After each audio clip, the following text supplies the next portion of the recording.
Welcome to the Big Movement Podcast. If you're ready to create results and make huge strides in your business, finances, personal development, and health, then you're in the right place. Pushing past excuses and powering through procrastination can be a challenge alone. Here, you'll get the support, tools, and knowledge you need to get to the level you desire in your business and life. Let's get started with your host, Byron Ingram. And welcome to another episode of the podcast. And today we are going to be specifically talking about how to target your ideal client avatar. In the previous episodes, we talked about how do you actually identify who your ideal client avatar is and define the messaging. Well, this is the glue that holds it all together, and that is the targeting. Because once you know who these people are that you want to market to, you have to figure out, well, how do you get your message in front of them, both online and offline? And ultimately, the more precise your targeting is, the better your results are going to be. If you spent the time and energy to fully develop your client avatar, essentially one of the most hardest parts that you have to do is this segment here, and that is targeting them online.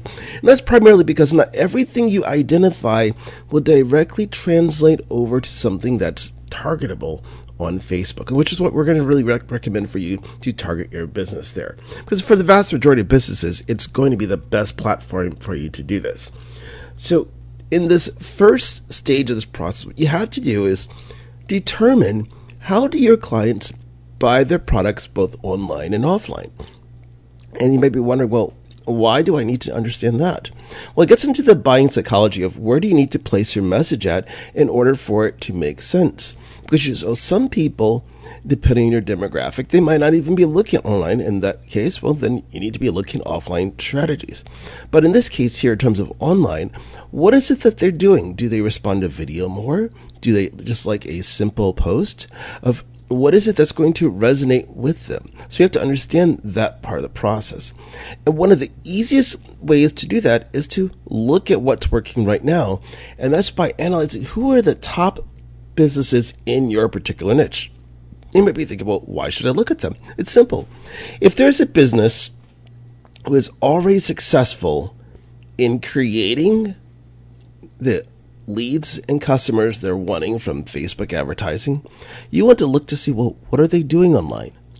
So start looking at their Facebook page, seeing what's there, going to their website, and then waiting for you to be retargeted by their ads. So, when you see these things, take pictures of it. Now, what I'm not saying for you to do is copy them, but what it does is it gives you an idea of what's working out there. What are people doing?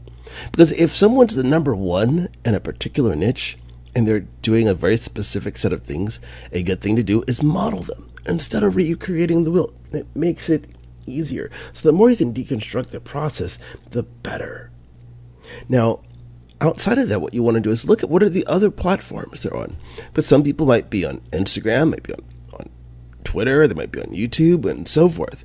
Identify 3 of them. And the reason why you want to focus on just 3 in the beginning is if you do too much, it can be overwhelming, because a business who is much further along in this process, they can have a team member doing certain things, so they're not doing it all themselves.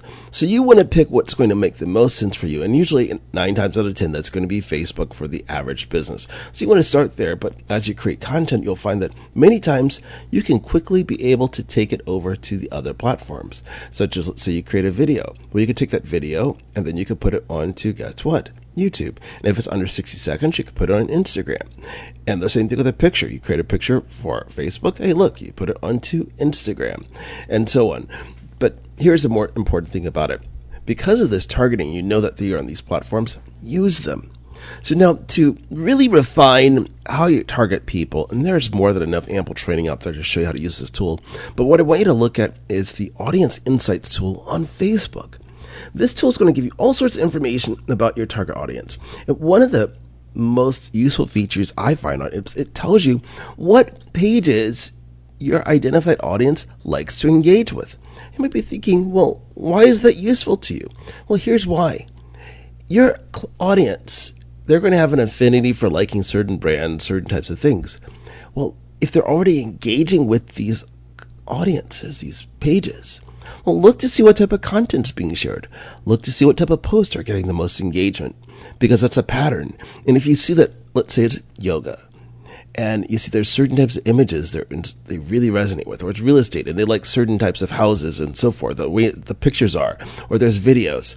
What that tells you is if people on these pages are resonating in this fashion, what you need to do is model it. So if you see that video is the most popular thing, let's say it's a particular style, create videos that mimic that style. Don't just copy their video and put it on your page. No.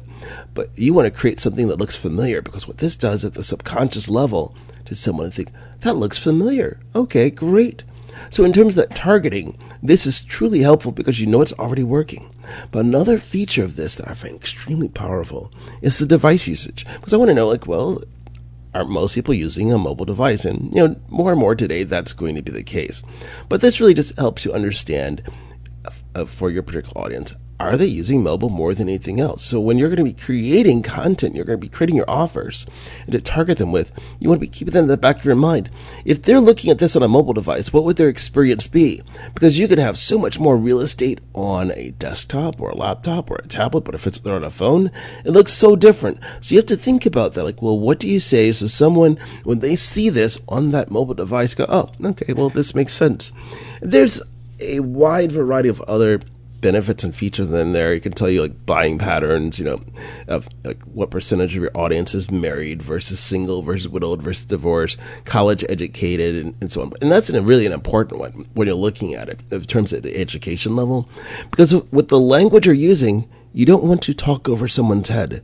So this will tell you if your audience is very well educated or just kind of an average audience. So you never want to write over your audience's head, because that will just pretty much ensure that your sales campaign is going to fall apart, because you want to make sure that your content is highly relatable. Now, ultimately, when you're using audience insights, it's to create that audience so it's as close as possible to what you identified in your client avatar. Now, keep in mind, because not all the things you identified are going to translate directly over, so you could be looking for benefits and for interests that are similar to it. So this way you can be as close as possible to it and still maintain that original intention of who you're trying to market to. And when you do this in terms of your targeting and you create ads based on it, guess what happens? The effectiveness of your messaging increases because you're targeting spot on, and people can actually resonate and relate to the message versus looking and going, what in the world is this? So this is what I want you to do.